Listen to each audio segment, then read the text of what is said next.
Desember 2010. Hari itu adalah hari yang begitu mengejutkan untuk Arif, seorang mahasiswa jurusan pertanian di kota Semarang. Arif segera pulang saat mendapatkan kabar kalau ayahnya mendadak sakit. Padahal diketahui Pak Parno tak pernah ada riwayat penyakit yang berbahaya.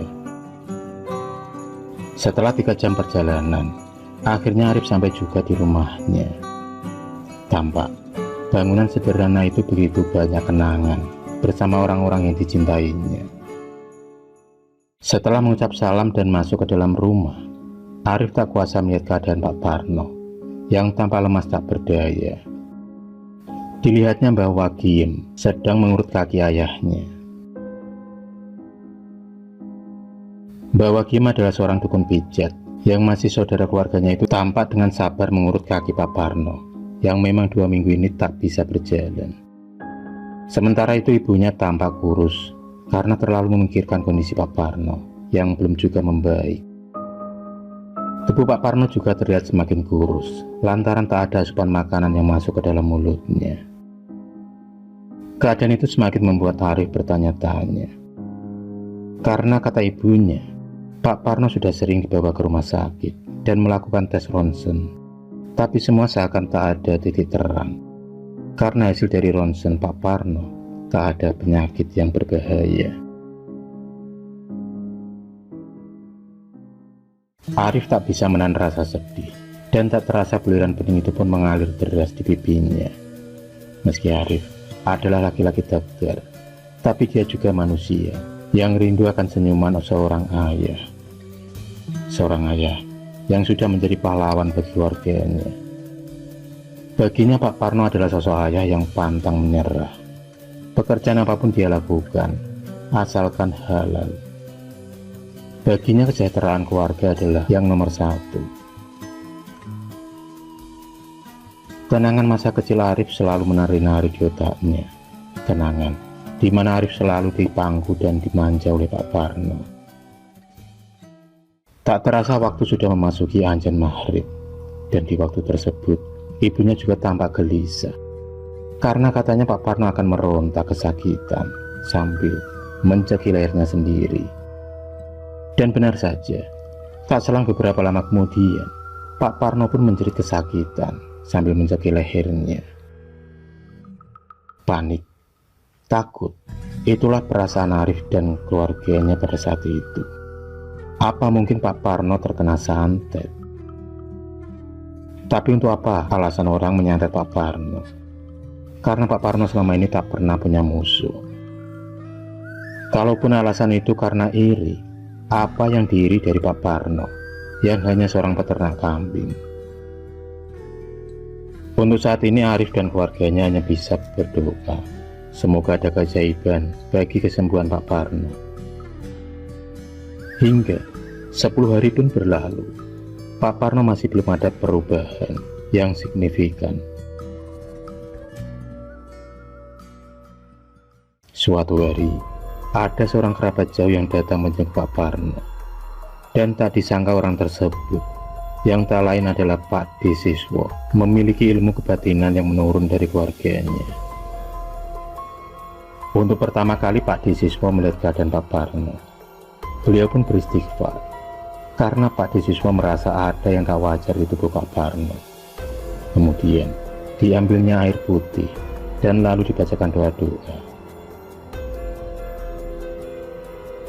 Air putih tersebut pun diminumkan kepada Pak Parno, tapi dia malah melempar gelas tersebut dan memaki-maki Pak D. Siswo.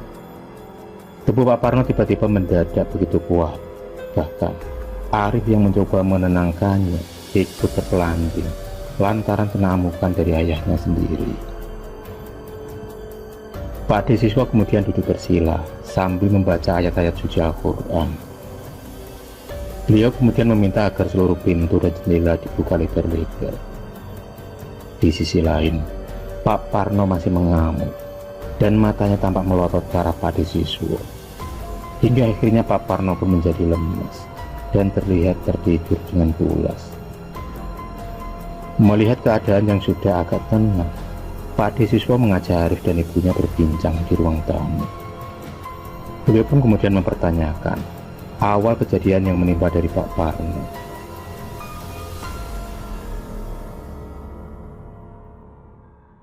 Dan Ibu Arif pun menceritakan kejadian 3 minggu yang lalu, di mana Pak Parno pergi mencari rumput untuk hewan ternaknya. Sebenarnya Ibu Arif sudah melarangnya, lantaran waktu itu sudah memasuki senja, yang menurut orang Jawa, waktu tersebut adalah waktu di mana para lembut sobo. Bukannya mendengar apa kata istrinya, tapi malah Pak Parno nekat pergi mengambil rumput dengan alasan kambingnya tak ada persediaan rumput untuk nanti malam.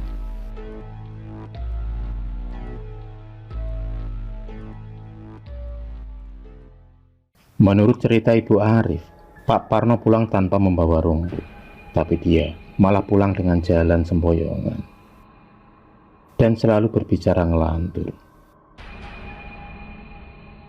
Mendengar cerita tersebut, Pak Desiswo pun mengangguk mengerti. Apa yang ada di penglihatan mata batinnya itu benar kalau ada 2 sosok yang masuk ke dalam raga Pak Parno. Pak Desiswo sendiri belum bisa memastikan kenapa kedua makhluk gaib itu masuk ke dalam tubuh Pak Parno. Beliau lebih fokus pada penyembuhan. Dan langkah pertama yang Pak Desiswo lakukan adalah mendatangi lokasi Pak Parno mengambil rumput. Dan langkah terkejutnya Pak Desiswo ketika melihat lokasi tersebut. Lokasi yang berdekatan dengan kuburan angker itu dipenuhi dengan makhluk-makhluk tak kasat mata. Pak Desiswo lalu meletakkan telur ayam kampung yang sudah diraja ayat suci Al-Quran. Tak lupa sego golo atau nasi yang dikepal membentuk tumpeng. Beliau kemudian lalu duduk bersila, melakukan sebuah doa dan juga meditasi. Menurut mata batin Pak Desiswo, ada sosok sundel bolong dan juga anaknya yang tak sengaja terkena air ludah Pak Parno. Pak Parno tak menyangka dia sudah meludahi sundel bolong yang memang menjadi penghuni pohon beringin tersebut. Sundel bolong tersebut semakin murka setelah melihat anaknya yang terkena sapitan Pak Parno. Hingga akhirnya Pak Parno pun pulang dengan jalan tertatih lantaran kakinya yang tiba-tiba sakit. Pak Desiswo kemudian mencoba berinteraksi dengan makhluk tersebut agar makhluk tersebut mau melepaskan jeratannya pada Pak Parno. Tapi ternyata makhluk tersebut tak mau melepaskannya. Kemarahan sundel bolong tersebut tak bisa dengan mudah diluluhkan begitu saja.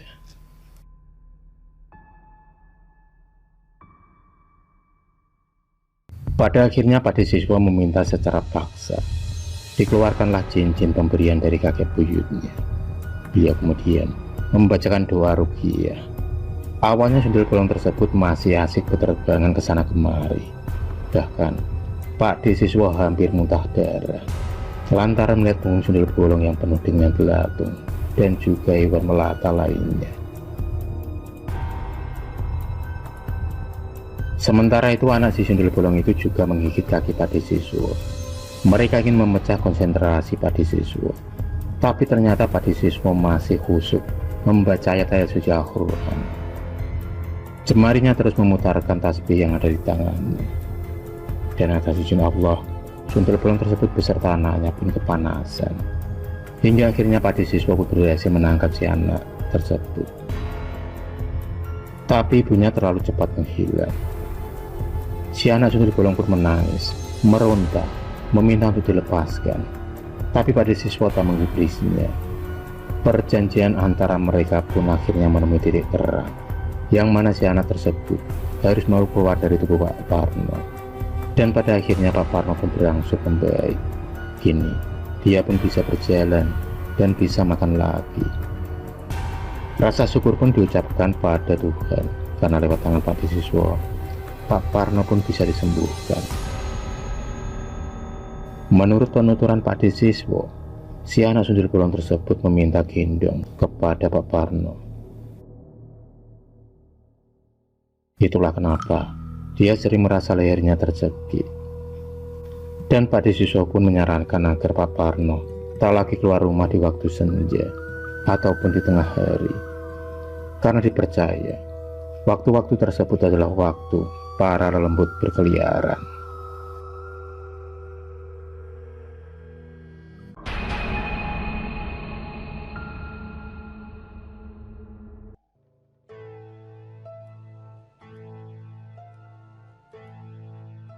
Cahaya remang-remang malam itu begitu menenteramkan jiwa.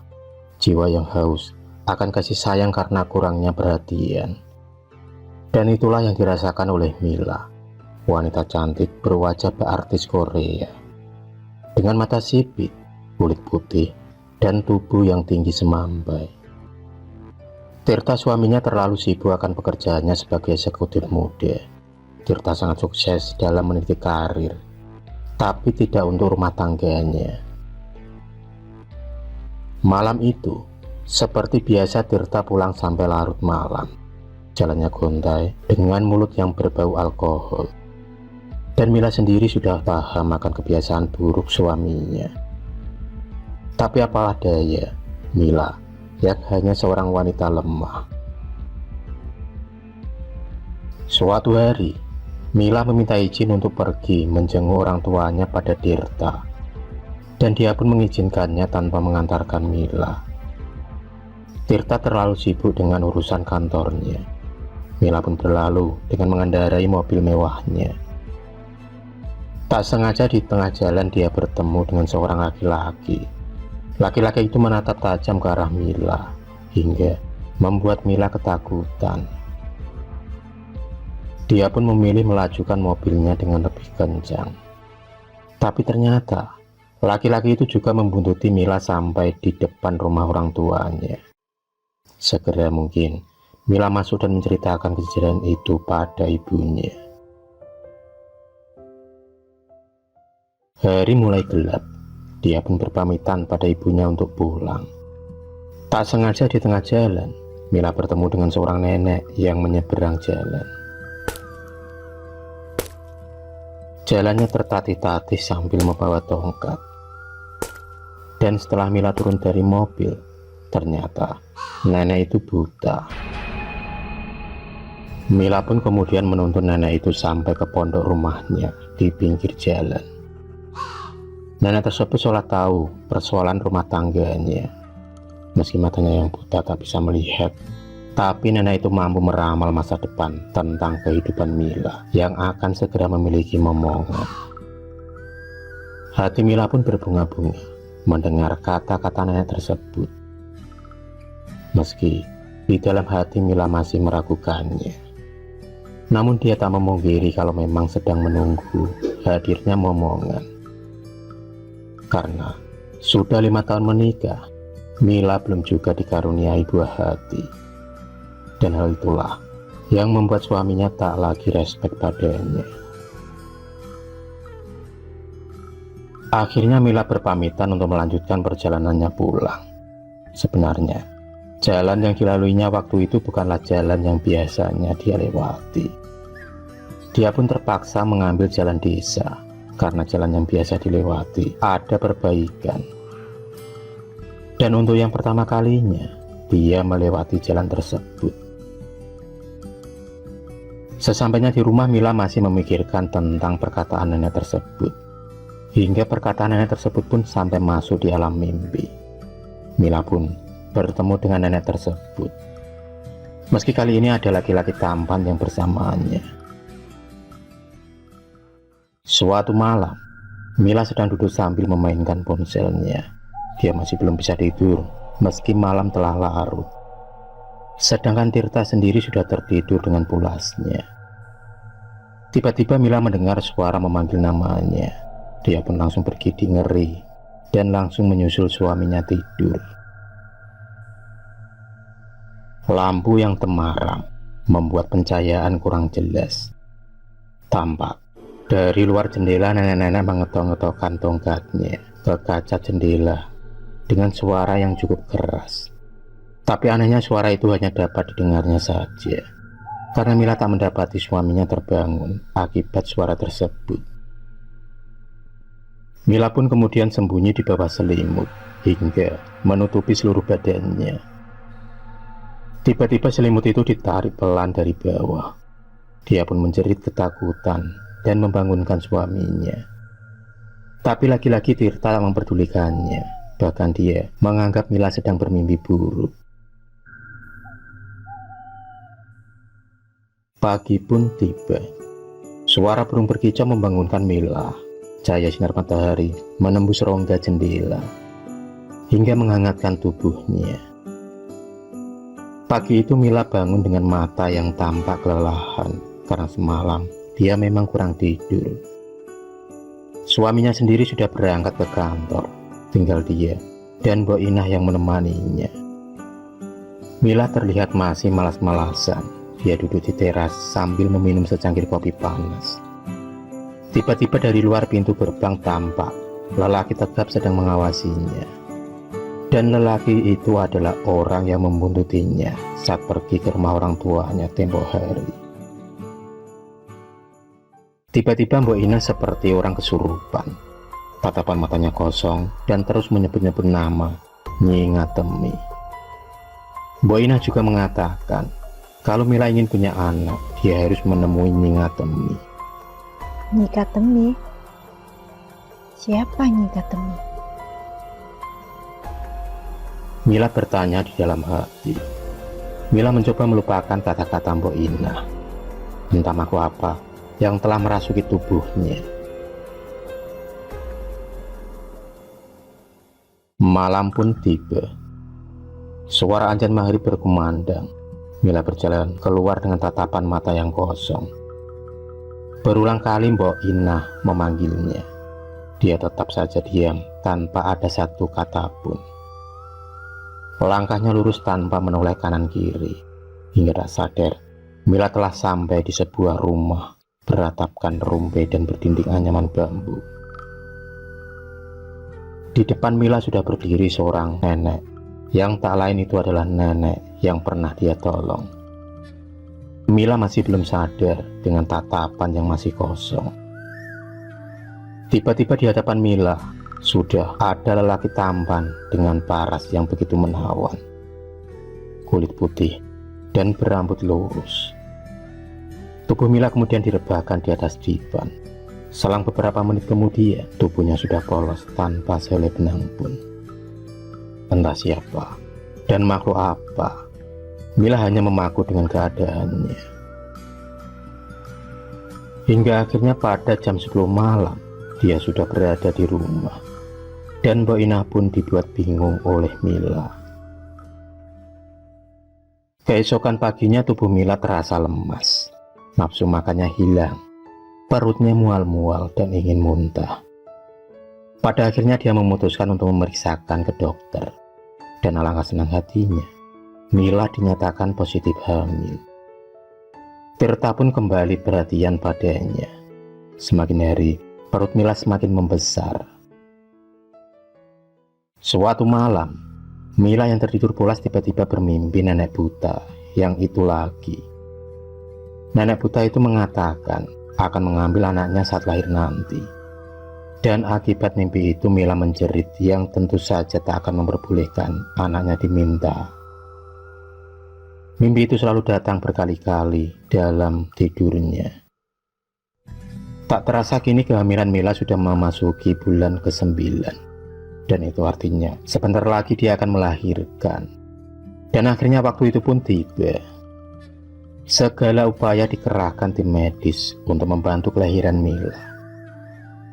Tapi para dokter menemui keanehan dalam perutnya. Bayi itu sulit untuk dikeluarkan. Meski sudah dilakukan operasi sesar, tapi masih saja sulit untuk diangkat. Seolah-olah ada sesuatu yang menghalanginya. Di dalam kepanikan semua tim dokter dan keluarga, tiba-tiba ada seorang nenek buta berjalan ke arah Mila. Tanpa bantuan seorang pun, nenek itu dengan lincahnya mengeluarkan janin dari perut Mila. Dan semua tim dokter dibuat tercengang olehnya. Suara tangis bayi itu merengek begitu kencang, membuat Mila ingin memeluknya. Tapi tangan Mila ditepis oleh nenek tersebut. Keanehan pun muncul ketika melihat bayi itu mempunyai warna merah dan berbulu lebat. Nenek buta tersebut berlalu meninggalkan Mila dan semua orang yang ada di sana. Mila pun menangis histeris, tak sanggup menerima kenyataan yang ada. Dan setelah kejadian itu, orang tua Mila kemudian mendatangkan seorang guru spiritual. Dan dari penuturan guru spiritual tersebut, Mila telah disetubuhi oleh sosok gendruwo yang tak lain adalah makhluk perewangan dari nenek buta yang bernama Nyi Ngatemi tersebut. Nenek itu dulunya adalah seorang dukun bayi yang berilmu hitam, dan untuk menyempurnakan ilmunya, Nyi Ngatemi akan mempersembahkan bayi-bayi tersebut pada makhluk pujaannya. Setelah mendengar kata-kata sang guru, Mila kemudian dipagari dengan ayat-ayat suci Al-Quran dan disuruh memperbanyak mendekatkan diri kepada Allah Subhanahu wa Ta'ala. Tirta juga sangat berperan penting dalam pemulihan mental Mila. Selama ini Mila terlalu banyak melamun, hingga sangat mudah makhluk gaib menyusup dalam tubuhnya.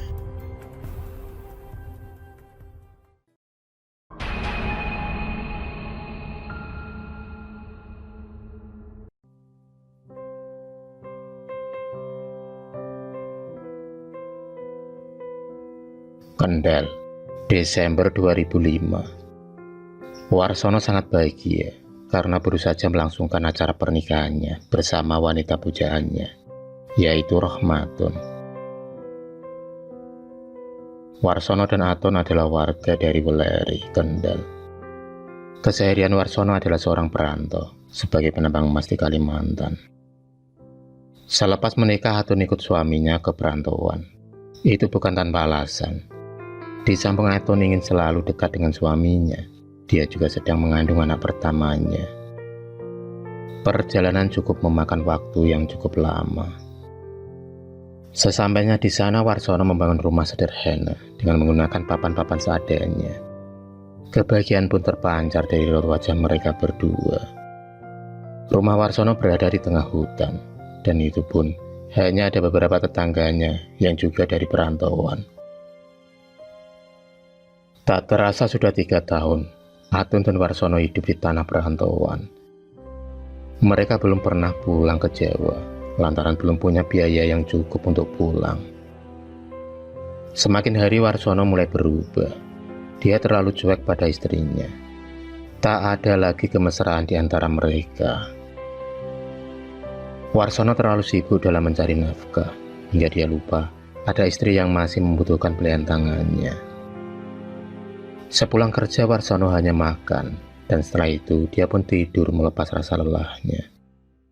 Tangannya yang kekar dan berkulit hitam itu hampir tak pernah membelai Aton. Setiap malam, Aton merasa sendiri meski ada suaminya yang tidur di sampingnya.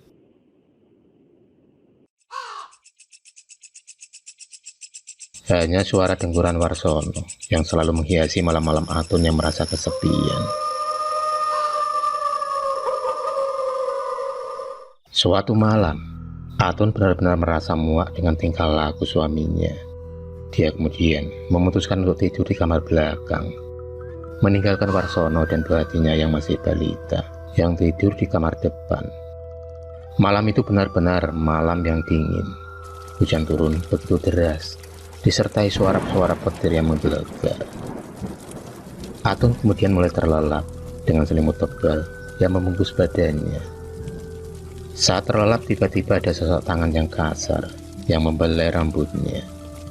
Dan tak disangka-sangka, sosok itu adalah Warsono, suaminya. Malam itu malam yang begitu indah dirasakan oleh Aton. Kebahagiaan yang telah lama hilang kini kembali lagi, setelah tangan berotot itu kembali membelainya dalam kehangatan. Tak terasa azan subuh pun berkumandang. Aton terbangun tanpa ada Warsono di sampingnya. Dia pun langsung bergegas ke dapur untuk mempersiapkan sarapan untuk keluarga kecilnya. Warsono kembali bersikap cuek. Tak ada lagi kata-kata romantis seperti yang semalam Aton dengar. Warsono pun hanya berpamitan berangkat kerja tanpa memperdulikan istrinya. Hari-hari dilewati Aton dengan rasa penuh kesepian. Hanya Tawarizkilah yang mampu mengobati kehampaan Aton. Bocah kecil itu selalu membuatnya tenang dalam menghadapi setiap ujian dalam hidupnya. Malam itu Aton terpaksa tidur sendirian lantaran suaminya pergi mengantar bosnya ke kota. Jam sudah menunjukkan pukul 8 malam. Rizky juga sudah terlelap dalam tidurnya. Baru saja Atun menutup pintu rumah, tiba-tiba ada Warsono yang pulang. Tampak tatapan matanya yang kosong. Warsono pun tanpa banyak kata-kata, dia kemudian menggandeng tangan Atun untuk menuju ke kamar belakang. Dan lagi-lagi malam itu, Atun dibuat terbuai dengan pilihan Warsono yang mungkin sudah lama dia rindukan. Atun terbangun setelah mendengar suara azan subuh. Seluruh badannya terasa pegal-pegal dan lelah. Dan ketika dia mau pergi ke kamar mandi, tiba-tiba ada seseorang yang memanggil namanya. Tun, Tun, Tun, Tun, buka pintu. Suara itu tak lain adalah suara Warsono, suaminya, yang ternyata baru pulang dari kota. Atun pun dibuat kaget dengan kepulangan suaminya. Di dalam hatinya, dia selalu bertanya-tanya, siapa sosok yang semalam bersamanya. Selesai sarapan, Warsono pun tertidur. Dia tampak kelelahan. Pagi pun beranjak siang. Warsono masih tampak terlelap. Tak terasa, waktu kini mulai gelap. Suara jangkrik ikut meramaikan keindahan malam. Warsono masih dengan sikapnya yang cuek. Sikap itu berbeda jauh saat Warsono tidur di kamar belakang bersama Atun. Malam itu, entah kenapa Atun ingin kembali tidur di kamar belakang. Seolah ada suara yang memanggil namanya dengan lembut. Atun pun kembali terbuai dalam dekapan Warsono. Tapi lagi-lagi Atun dibuat bertanya-tanya saat mendapati suaminya tertidur pulas dengan Rizky. Saat Atun kembali ke kamar belakang untuk memastikan siapa sebenarnya sosok di balik wajah suaminya, baru saja Atun membuka pintu, gumpalan asap pekat keluar dari celah dinding yang terbuat dari papan kayu. Atun pun menjerit kaget, dan akhirnya dia tak sadarkan diri selama beberapa jam. Suara tangisan Rizky membuat Atun terbangun, dan Warsono untuk pertama kalinya tampak khawatir akan keadaan istrinya. Atun berusaha menyembunyikan semuanya dari Warsono. Dan sosok jelmaan suaminya itu selalu mendatangi Atun di setiap malam-malamnya. Entah mengapa dia seperti terlena dalam buayan. Atun seakan selalu ingin tidur di kamar belakang. Suatu malam, Atun mencoba bertanya pada sosok jelmaan Warsono tersebut saat menghabiskan malam-malam mereka. Atun seperti tak ada jarak lagi dengan makhluk yang disadari itu bukanlah suaminya. Aku akan memberikan harta dan kecantikan, asal kamu menjaga anakku. Suara itu keluar dari mulut jelmaan Warsono. Atun pun kaget setelah mendengar kata-kata tersebut. Dia masih tak mengerti dengan anak siapa yang dimaksud. Malam demi malam dilewati Atun dengan jelmaan Warsono. Bahkan, suami yang sebenarnya tak pernah dia pedulikan lagi. Wajah cantik Atun pun terpancar. Dia kini bisa membeli apapun yang dia inginkan. Keuangannya mulai membaik. Bahkan Atun sekarang jarang sekali meminta uang kepada Warsono, suaminya. Tak terasa perut Atun kini mulai membesar, karena ternyata dia sedang mengandung. Tingkah lakunya mulai tak wajar. Atun sering memakan dengan porsi yang sangat besar. Dia juga sering merasa kesakitan saat malam datang. Rasa sakitnya begitu menusuk hingga membuat Warsono panik dan khawatir. Atas saran dari temannya, Warsono memanggil pemuka agama untuk meruqyah Atun. Tapi usaha itu sia-sia. Atun ternyata sudah dikuasai makhluk gaib. Warsono tak hanya 1 atau 2 kali saja mendatangkan ustadz untuk meruqyah Atun, tapi lagi-lagi usaha tak membuahkan hasil. Tanpa disadari Atun telah masuk perangkap jin yang menyerupai Warsono, suaminya. Atun terbuai dengan keindahan dunia fana. Pak Ustadz pun menyerah dan tak kuat lagi melawan dahsyatnya kekuatan jin tersebut. Di akhir pertemuan, Pak Ustadz mengatakan kalau penderitaan Atun akan berakhir setelah anak jin itu lahir.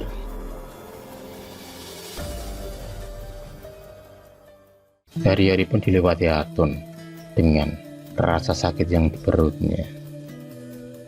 Dia tak bisa lagi melakukan aktivitas. Tubuhnya kini tergulai lemas dengan perut yang membuncit. Setiap malam dia berteriak-teriak seperti orang kesurupan. Waktu pun berlalu.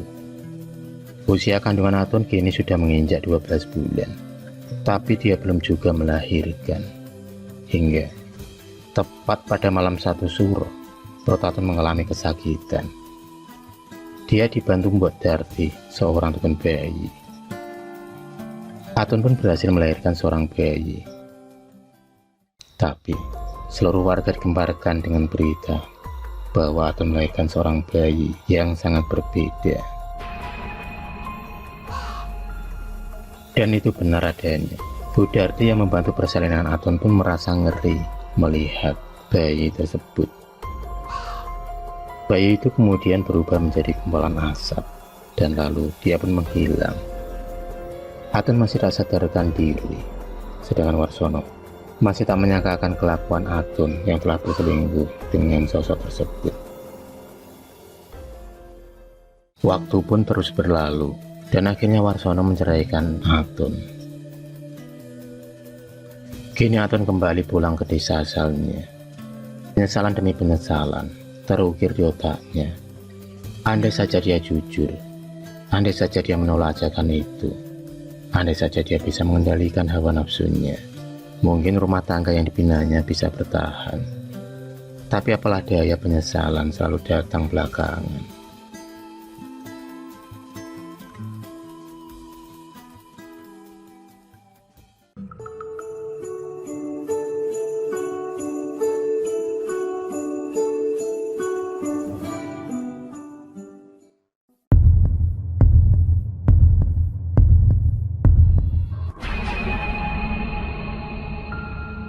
Terima kasih sudah menonton video cerita bergambar ini. Klik subscribe untuk terus mendapatkan video-video cerita bergambar selanjutnya. Semangat berkarya.